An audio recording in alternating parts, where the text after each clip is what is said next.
দীর্ঘ 2 দশকের চড়াই উতরাই পেরিয়ে জনগণের বিপুল সমর্থন নিয়ে ক্ষমতায় ফিরেছে বাংলাদেশ জাতীয়তাবাদী দল বিএনপি। প্রধানমন্ত্রী হিসেবে শপথ গ্রহণের পর থেকে তারেক রহমান প্রতিহিংসা নয়, ঐক্য ও উন্নয়ন এই মন্ত্রে দেশ পুনর্গঠনের কাজে হাত দিয়েছেন।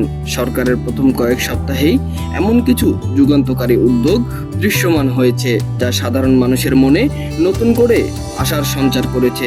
ফ্যামিলি কার্ডটা দারুণ উদ্যোগ। আপনি এটার প্রভাবটা বুঝতে পারবেন যখন এটা বিলি হবে, মানুষ যখন পাবে তখন বুঝতে পারবেন আসলে এই উদ্যোগটা কতখানি মানুষের জন্য কল্যাণকর হয়েছে। আপনি অনেক ঘরে রিক্সা চালায়, একটা বাচ্চা স্কুলে পাঠাতে তার কষ্ট হয়ে যায়, একটা ডিম ভাজতে দেবে, এরকম একটা ডিম ভাজার টাকাটা থাকে না। তো গৃহিণীর কাছে যদি 2000 2500 টাকাটা যদি মজুদ থাকে, তারাও দেখবেন যে ওই 2500 টাকা খরচ না করে আবার পান্তা ভাত দিয়ে খাইতেছেন।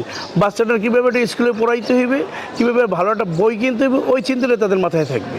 52 বছরের ইতিহাসে যে ঘটনা ঘটে নাই, সেটা সে একটা দৃষ্টি স্থাপন করেছেন এইভাবে যে প্লট বরাদ্দ নিচ্ছেন না, এমপিদেরকেও বলছেন না নিতে, তাছাড়া ট্যাক্স ফ্রি গাড়ি নিচ্ছেন না, এমপিদেরকেও বলছেন না। এরকমের যে একটা সরকারি সুযোগ সুবিধা পেয়েও সে যে রকমের সবাইকে নিরুৎসাহিত করছেন, এটা জনগণের প্রশংসার দাবিদার। রহমানকে আমি সাধুবাদ জানাই এবং তারেক রহমান জিরো টলারেন্স বলছে যে এই দেশে কোনো দুর্নীতি থাকবে না, আমরাও চাই, কিন্তু এতেও তারেক রহমানকে আমার সাধুবাদ জানাই। এটা আমরা সাধুবাদ জানাই। প্রথমেই জনাব তারেক রহমান নির্বাচনের আগে বাংলাদেশের প্রতিশ্রুতি দিয়েছিল প্রত্যেক ঘরে ঘরে ফ্যামিলি কার্ড দিবে। সেক্ষেত্রে তার প্রতিশ্রুতি সে রেখেছে। 10ই মার্চ সে উদ্বোধন করবে।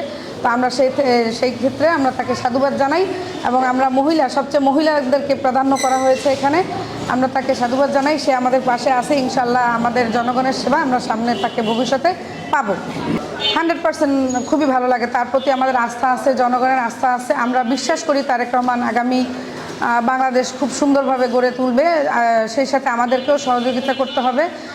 সে শুধু একার পক্ষে তো করা সম্ভব না, আমাদেরকেও তাকে সহযোগিতা করতে হবে। সেই সাথে দলীয় ঐক্যবদ্ধ হয়ে আমাদের তার পাশে থাকতে হবে। এই